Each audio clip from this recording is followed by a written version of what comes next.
हम कर रहे हैं 100 महत्वपूर्ण प्रश्नों को हल। उस क्रम की ये 9वीं वीडियो है। 8वीं वीडियो में मैंने 55 तक के प्रश्नों को दोबारा से अपलोड किया था। तो पहली वीडियो में जो 100 प्रश्न अपलोड किए थे उसमें कुछ प्रश्नों में देखने में कठिनाई हो रही थी, साफ नहीं आ रहे थे। तो इस वजह से 8वीं वीडियो में मैंने 55 तक के प्रश्न अपलोड किए और शेष 56 से लेकर 100 तक के प्रश्न यहाँ पे दोबारा से अपलोड किए हैं। आप इनको देख के नोट करें और फिर हल करें। अगर आपको हल नहीं आ रहे हैं तो इन वीडियो में आप इनके हल देख सकते हैं।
इनमें से आपको कुछ लग सकता है, कुछ प्रश्न दोबारा रिपीट हो सकते हैं।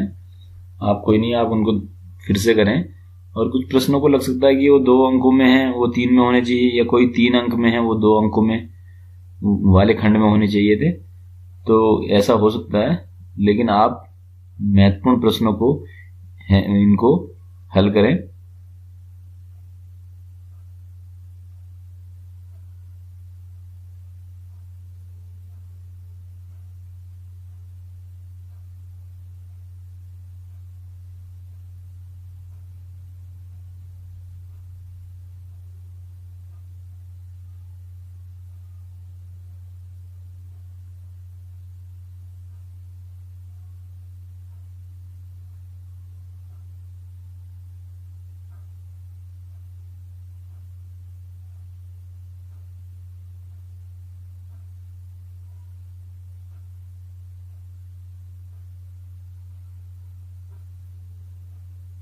चलते हैं 56वें प्रश्न पे।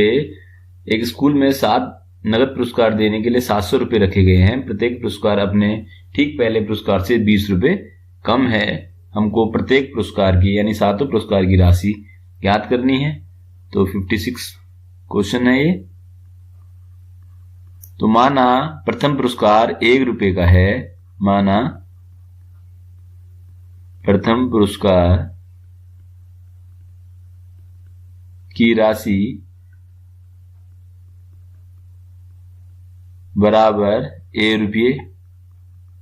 तो अगला पुरस्कार जो द्वितीय पुरस्कार है वो इससे उसकी राशि इससे क्या होगी, 20 रुपए कम प्रश्न में दिया हुआ है। तो A माइनस 20 रुपए। अगला तृतीय पुरस्कार जो है उसकी राशि फिर 20 रुपए कम, तो इसमें फिर 20 रुपए और कम करेंगे तो ये A माइनस 40 हो जाएगा।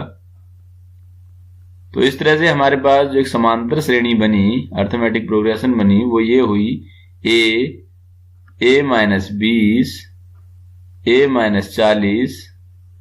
इस तरह से 7 पुरस्कार की राशि हुई। तो यहां पर हम देख रहे हैं प्रथम पद जो है श्रेणी का वो A है। सार्वंतर 20 यानी दूसरे में से पहला पद घटाया तो ये आ गया माइनस के 20।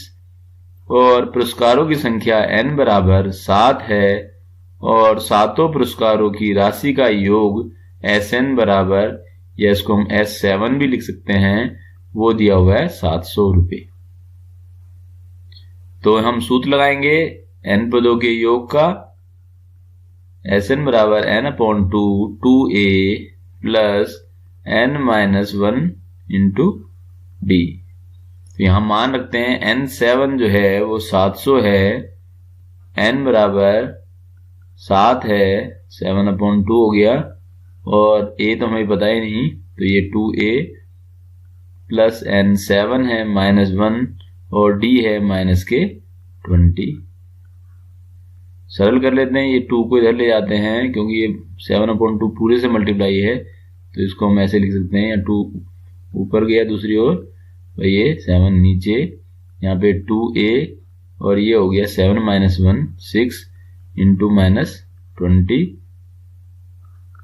अब देखें ये सरल हो जाएगा, ये 100, ये हो गया यहाँ पे 200 बराबर 2a और ये आ गया -120।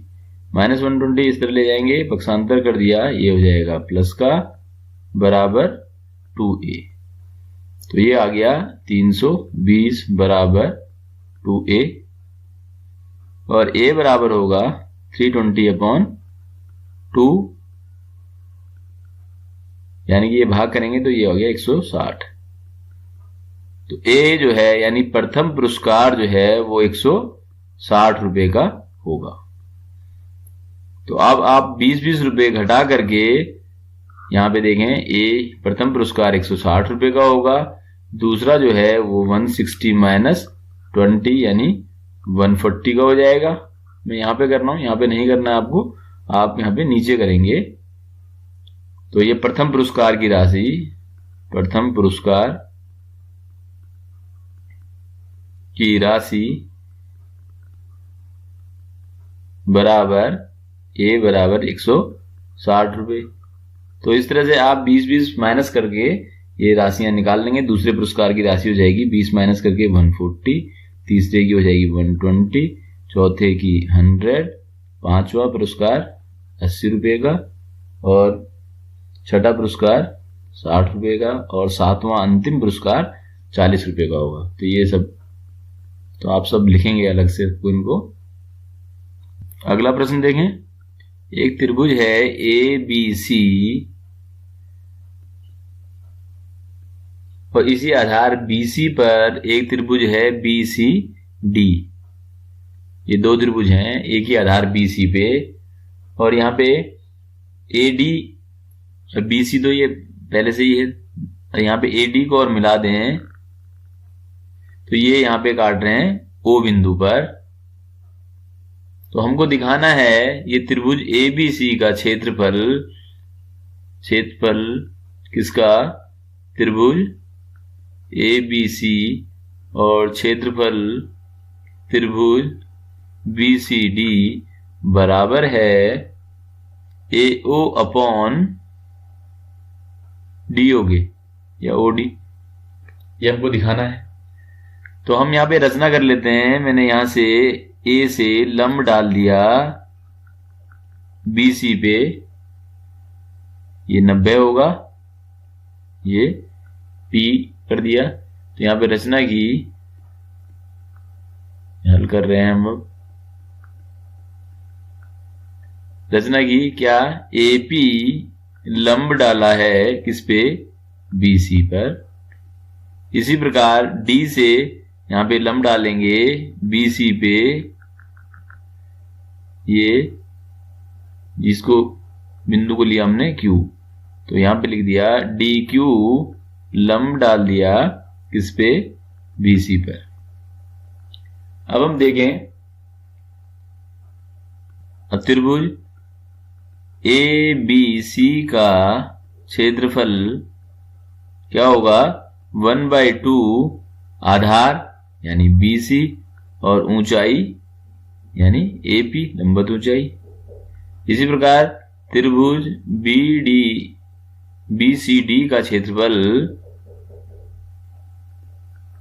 बराबर होगा आधार 1/2 आधार BC है गुणा ऊंचाई, यहाँ पे लंबवत ऊंचाई DQ हो गया। तो अब इनको हम भाग करेंगे, इसको समीकरण 1 लें, इसे 2 लें, तो हम त्रिभुज ABC का क्षेत्रफल, या इसको हम शॉर्ट में इस तरह लिखेंगे क्षेत्रफल त्रिभुज ABC अपॉन क्षेत्रफल त्रिभुज BCD, यहाँ भाग करेंगे दाएं तरफ भी, तो देखें 1/2 से 1/2 कैंसिल होगा, BC से BC कैंसिल हो जाएगा, यहां बचेगा AP अपॉन DQ। इसको हम थर्ड लेते हैं। अब यहां देखिए हमको, लेकिन हमें सिद्ध करना है AO अपॉन DO, लेकिन हमने सिद्ध किया AP अपॉन DQ। तो AP अपॉन DQ को हम इसके बराबर दिखा दें तो हमारा जो हमने सिद्ध करना है वो हो जाएगा। तो देखें ये AP और DQ इस छोटे जो त्रिभुज हैं इनकी भुजाएं हैं, ऐसे ही AO और DO भी इनकी भुजाएं हैं। तो इन दोनों त्रिभुजों में लेते हैं जो छोटे त्रिभुज हैं, त्रिभुज APO व त्रिभुज DQO में, इन दोनों त्रिभुज में लेते हैं। तो देखें ये 90 है तो इधर भी 90 ही होगा, ऐसे ये भी 90 होगा। तो कोण APO बराबर कोण DQO के प्रत्येक 90 डिग्री है, क्योंकि हमने लंब डाला है, रचना की है, तो ये दोनों 90 हैं, इधर भी। और ये जो है इस त्रिभुज में ये कोण इस कोण के बराबर है, शीर्षा अभिमुख कोण। तो लिख देंगे कोण AOP बराबर कोण DOQ के, ये हो गया सम्मुख कोण या शीर्षाभिमुख कोण, अपोजिट एंगल। तो एक त्रिभुज के दो कोण दूसरे त्रिभुज के दो कोणों के बराबर हैं, तो तीसरा कोण भी बराबर होगा, तो इसलिए दोनों त्रिभुज क्या हो जाएंगे, समरूप। तो त्रिभुज APO समरूप होगा त्रिभुज DQO के बाय A प्रॉपर्टी। तो ये समरूप हो गए। तो जब दो त्रिभुज समरूप होते हैं तो उनकी संगत भुजाएं समानुपाती होती हैं। तो यहां पर AP अपॉन DQ बराबर होगा PO अपॉन OQ, या QO बराबर होगा AO अपॉन DO। इनको चित्र में भी देख सकते हैं हम, ये AP इसके समानुपाती, PO इसके, और यह AO DO के। तो जो कोण बराबर हैं उनके संगत जो भुजाएं हैं, यानी सम्मुख भुजाएं जो हैं वो समानुपाती होंगी। देख लेते हैं हम चित्र में, देखें ये कोण इस कोण के बराबर है, तो ये AP और ये DQ, ये 90 है, ये 90 है, तो यहाँ पे इसके सामने AO है, इसके सामने DO है। यहाँ ये देख रहे हैं हम AO और DO। तो हम देख रहे हैं यहाँ थर्ड में देखें AP अपॉन DQ, ये देखो AP अपॉन DQ बराबर हो गया AO अपॉन DO के। तो ये फोर्थ लिख दें। तो समीकरण 4 से हम मान रख सकते हैं AP अपॉन DQ, ये समीकरण 4 से समीकरण 3 में मान रखने पर, तो यहाँ पे AP अपॉन DQ बराबर AO अपॉन DO है, तो यहाँ पे AO अपॉन DO लिख देंगे। तो ये हो गया क्षेत्रफल त्रिभुज ABC अपॉन क्षेत्रफल त्रिभुज BCD बराबर हो जाएगा अब AO अपॉन DO, और यही हमको सिद्ध करना था। तो हैंस प्रूव्ड। तो AO अपॉन DO हमको सिद्ध करना था, यही सिद्ध करना था। एक समलंब है ABCD, जहां AB समांतर है DC के, ये दिया हुआ है, और हमने AB के समांतर एक और रेखा खींची जो AD और BE को काट रही है E और F पर। तो ये दिया हुआ है कि समलंब में AB समांतर DC है, व AB जो समांतर है वो EF के है। तो तीसरी जो है EF जो है वो DC के समांतर भी होगी। जब दो रेखाएं एक दूसरे के समांतर हैं और पहली के समांतर कोई दूसरी रेखा खींची जाती है तो वो तीसरी रेखा दूसरी के समांतर भी होती है, ये हम जानते हैं। तो इसलिए यहाँ पे लिख सकते हैं हम EF जो है वो समांतर होगी DC के। हमको दिखाना है यहाँ पर, जो सिद्ध करना है वो है AE अपॉन ED बराबर BF अपॉन FC, ये हमको प्रूफ करना है। तो ये AE अपॉन ED बराबर ये BF अपॉन FC, ये हमको प्रूफ करना है। तो हम रचना कर लेते हैं इसमें,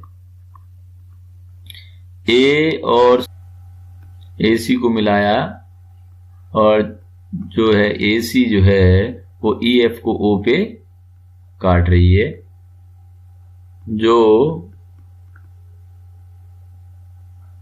EF को O पर काटती है। तो इस तरह से हम देख रहे हैं, एक त्रिभुज हमारे पास ये हो गया ACD।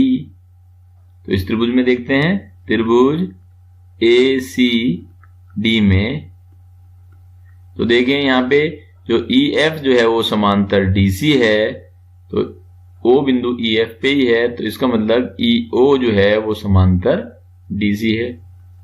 तो EO समांतर किसके है? DC।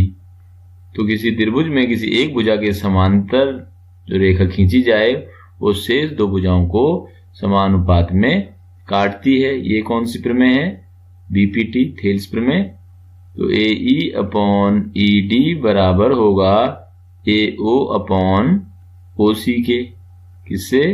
BPT से। आधारभूत समान अनुपातिकता प्रमेय, बेसिक प्रोपोर्शनैलिटी थ्योरम से या थेल्स प्रमेय से ये कह सकते हैं हम। तो ये समीकरण 1 हो गई। इसी प्रकार हम देखें त्रिभुज किसमें? ACB में। ACB में इस त्रिभुज में यहां देखें OF जो है वो इसी पे संपाती है, EF पे। तो यानी OF जो है AB के समांतर होगी, क्योंकि EF AB के समांतर दिया हुआ है। तो हम लिख सकते हैं OF समांतर है AB के। तो इस त्रिभुज ACB में देखें AB के समांतर OF खींची गई है, तो ये शेष दो भुजाएं यानी BC और AC को समानुपात में बांटेगी। तो यहां लिख सकते हैं हम CF अपॉन FB बराबर होगा CO अपॉन OA के। और देखें यहाँ पे ये COA है, ऊपर भी है, लेकिन ये उल्टा है, तो मैं इसको दोनों तरफ उल्टा कर देंगे। लेकिन इससे पहले यहाँ पे भी लिखना होगा हमको BPT से, ये भी BPT से है। तो ये दोनों तरफ मैं बाएं तरफ भी उल्टा लिख रहा हूँ, उसको FB अपॉन CF किया, तो इधर भी उल्टा कर देता हूं मैं, OA अपॉन CO कर देता हूं, व्युत्क्रम कर दिया, दाएं तरफ भी बाएं तरफ भी। ये हो गई समीकरण 2। तो समीकरण 1 और समीकरण 2 में देखें दोनों के दाएं पक्ष बराबर हैं। यहाँ पे OA है ये, और यहाँ AO, दोनों एक ही है, चाहे AO पढ़े या OA पढ़े। ऐसे OC या CO पढ़े, एक ही बात है। समीकरण 2 से दोनों के देखें ये दोनों पक्ष बराबर हो रहे हैं, दाएं पक्ष, यहाँ AO है, यहाँ पे OA है, यहाँ पे ये OC है, ये CO है। तो इसलिए हम लिख सकते हैं समीकरण 1 और 2 से इनके दोनों के बाएं पक्ष भी बराबर होंगे। समीकरण 1 व समीकरण 2 से दिखाएंगे अब AE अपॉन ED बराबर हो गया ये FB, या इसको हम BF भी लिख सकते हैं, अपॉन CF। यही हमको सिद्ध करना था। तो यहाँ चित्र में देख सकते हैं इसको, देखो AE अपॉन ED, ये AE अपॉन ED बराबर क्या है, देखो FB अपॉन CF। तो FB अपॉन CF। तो इसको हम इस तरह से भी पढ़ सकते हैं। तो यही हमको सिद्ध करना था।